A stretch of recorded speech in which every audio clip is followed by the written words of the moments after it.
N95 mask ہوں, چاہے وہ وینٹیلیٹرز ہوں, وہ پہلے سینٹر میں آتی ہے اور پھر تقسیم ہوتی ہے مساوی طور پر صوبوں میں. اس میں کسی صوبے سے کوئی امتیازی سلوک برتا نہیں جاتا. اگلی بات میں یہ کہتا ہوں کہ دنیا کے جدید ترین سہولیات سے مزین جو ملک ہیں جن کا ہیلتھ سسٹم جو ہے وہ آؤٹ کلاس قسم کا ہیلتھ سسٹم ہے, جس میں امریکہ, انگلینڈ, اٹلی وغیرہ شامل ہیں, وہ اس وبا کے آگے فیل ہو چکے ہیں.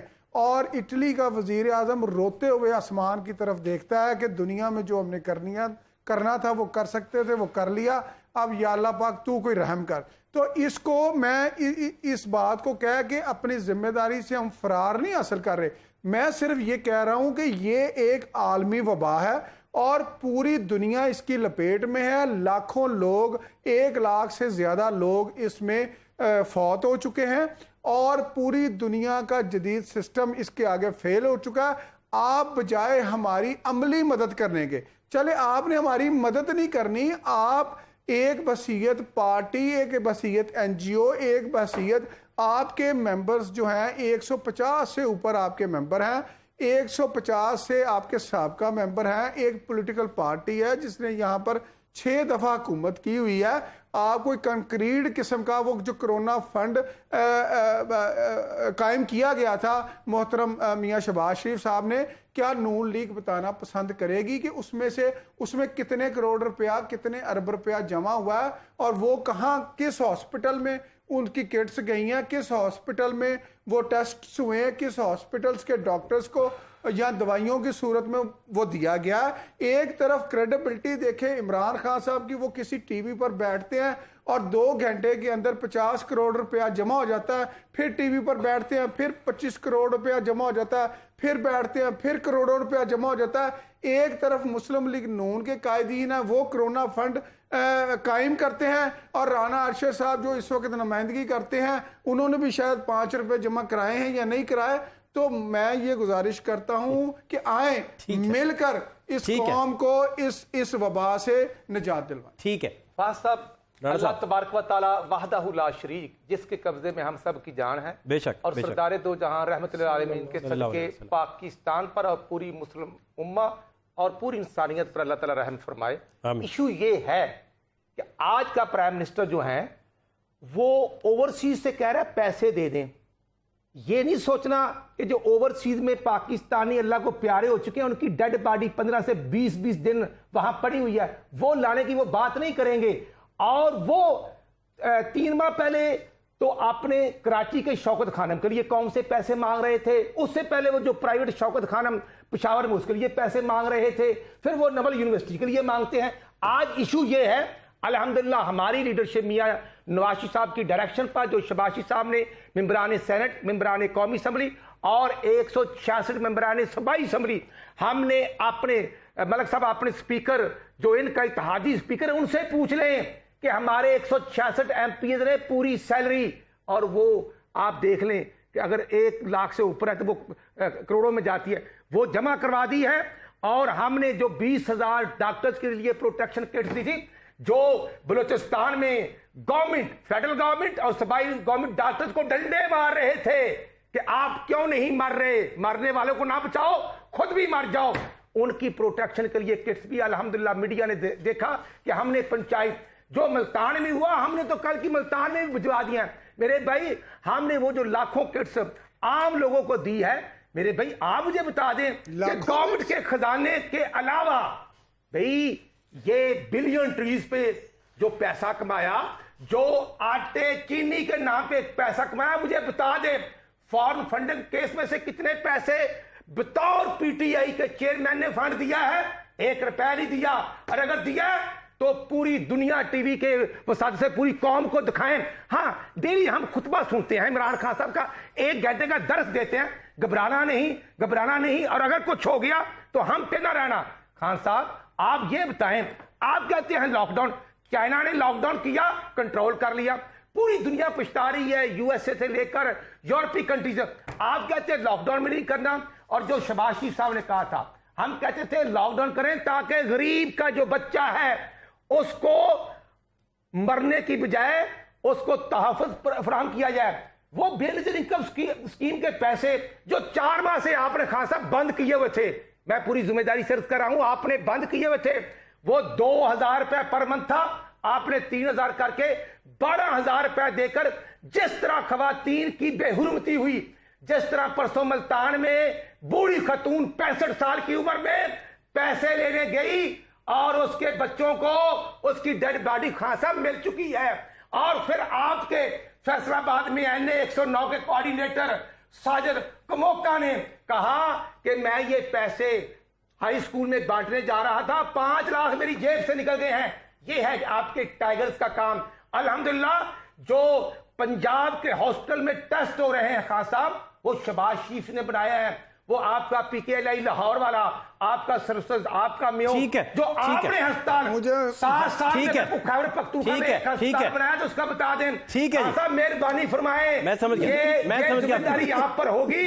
جو تافتان سے لے کر آپ نے جو تبلیغی اجتماع کے بزرگوں کو اکٹھا کر کے ان پر ڈنڈے برسائے, یہ ظلم ہے. آپ اپنا رول پلے کریں. یہ بات نہیں کہ آج ایک وزیر کو لگا دیا, کل وہ ناشتہ دیتا تھا, نہیں آپ ڈنر دیں گے, آپ لنچ دیں گے. ایسے قوم کا پیٹ نہیں بھرے گا. مہنگائی خان صاحب 200% بڑھ, ٹھیک ہے چلے کی دال, رانا صاحب ٹھیک ہے, میں سمجھ گیا, میڈیسن مہنگی, ٹھیک ہے رانا صاحب, آپ ذمہ دار ہیں. ٹھیک ہے ڈاکٹر صاحب مجھے آپ سے یہ جاننا ہے کہ ایک بندہ ہے وہ کراؤڈ میں چلا گیا اور 10-15 لوگوں کے بیچ میں سے وہ گزرا ہے, اور اس دوران اس نے ماسک وغیرہ پہنا ہوا ہے اور گلاسز لگائے ہوئے ہیں, تو وہاں پازیٹیو کوئی پیشنٹ ہے یا کوئی پازیٹیو کرونا ہے اور انٹریکشن ہو جاتا ہے ساتھ چلتے چلتے, ماسک پہنا ہوا ہے, پھر بھی اس کے جو ہے انفیکشن کیری کرنے کے چانس کتنے ہوں گے, اور وہ فوری طور پر پرہیز کیا اس کا کرے, کیسے اسے ڈیل کرنا چاہیے, ٹیکل کیسے کرنا چاہیے احتیاط کے طور پر؟ ڈاکٹر صاحب. چلیں جی, بہت شکریہ آپ کو غیر سیاسی سوال کا. ڈاکٹر صاحب آپ سے تو سارے غیر سیاسی سوال ہی کر رہا ہوں. میں یہ سمجھا میں کسی سیاسی جلسے میں آ چکا ہوں. جی میرا بھی یہ خیال ہے. بہرحال آپ کے سوال بڑا ریلیونٹ ہے. دیکھیں جو سسپیکٹ جسے کہہ سکتے ہیں, اس کیس کو ہم سسپیکٹ کیس کہتے ہیں, جس کا کسی بھی کرونا کنفرم کیس کے قریب جو ہے, یہ آپ کو ایک سمجھنا چاہیے کہ آپ کا کانٹیکٹ بالکل قریب سے ہونا چاہیے, جو کہ ودن 1 میٹر, اور دوسرا جو پیشنٹ ہے, جو پرسن ہے, وہ کھانس رہا ہو یا اسے چھینکیں آ رہی ہیں, تو وہ ڈراپلیٹ انفیکشن کے ذریعے آپ تک پہنچے گا. تو یہ تو پہلے. اچھا, ماسک اگر پہنا ہوا ہے تو بچت ہو جائے گی. دیکھیں ماسک جب آپ پہنتے ہیں اس سے 2 مقصد ہوتے ہیں. ایک تو یہ کہ آپ خود اگر انفیکٹڈ ہیں تو آپ نہیں چاہتے کوئی دوسرا, تو وہ ڈیفینیٹلی اس میں ماسک کام کرے گا. اگر آپ یہ سمجھتے ہیں کہ ماسک آپ کو کسی دوسرے سے بچا دے گا, وہ اس میں اس کا اتنا رول نہیں ہے, انلیس آپ وہ N95 جو ہاسپٹل میں پہنا جاتا ہے وہ پہنا ہو. اس میں کس چیز کا رول ہے؟ اگر آپ نے 15 منٹ سے زیادہ گزارا ہے کسی شخص کے قریب جس کو کرونا ہوا ہو, پھر احتمال ہے کہ آپ کو ہو سکتا ہے.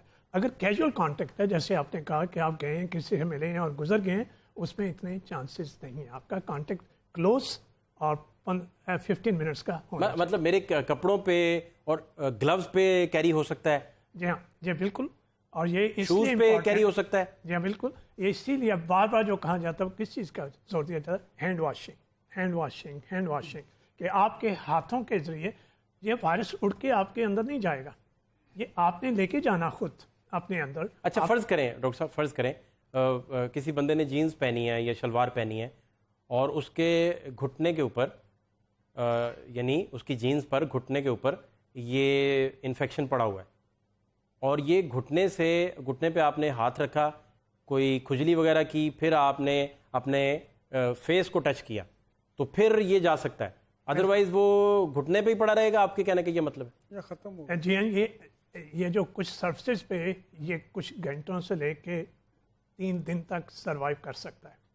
یہ خاص طور پہ جو سرفسز ہیں, یہ ٹیبل ٹاپ ہیں, یہ کمپیوٹرز ہیں, یہ چیزیں ہیں, ان پہ یہ وائرس سروائیو کر سکتا ہے. اگر وہاں آپ ہاتھ ٹچ کریں گے, اس کو ٹچ کرنے کے بعد یہ وائرس آپ کے ہاتھوں پہ آ گیا. اب وہی ہاتھ اپنے آنکھ کی طرف, ناک کی طرف یا منہ کی طرف لے کے جائیں